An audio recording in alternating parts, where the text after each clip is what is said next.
Il y aurait beaucoup de critiques à faire au processus de libéralisation qui s'est engagé depuis une vingtaine d'années au niveau européen. Moi, les choses qui me tiennent particulièrement à cœur, c'est qu'on oublie bien souvent que produire et distribuer de l'énergie sont avant tout des services publics. Et que la notion de service public implique que nous soyons dans un service qui est à disposition de tous, qui est produit de manière démocratique et dans une gestion publique. C'est des éléments importants qu'on a tendance à oublier quand on commence à ouvrir un marché, quand on commence à libéraliser un marché avec des acteurs privés qui rentrent.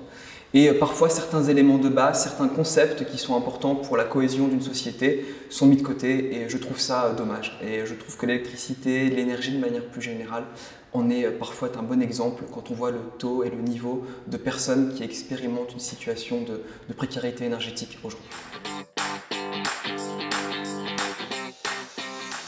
Et ce qui me semblerait important d'ici là, ce serait qu'on ait évidemment éradiqué la précarité et la pauvreté énergétique.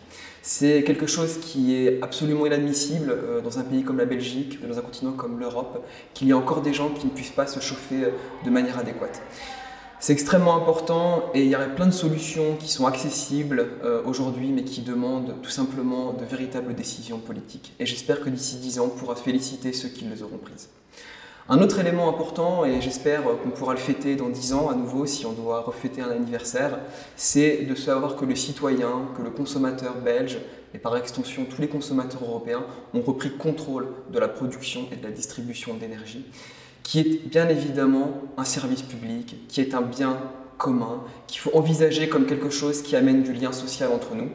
Et on doit pouvoir avoir notre mot à dire sur quelle énergie nous voulons, comment nous voulons la produire et quel prix nous voulons la payer.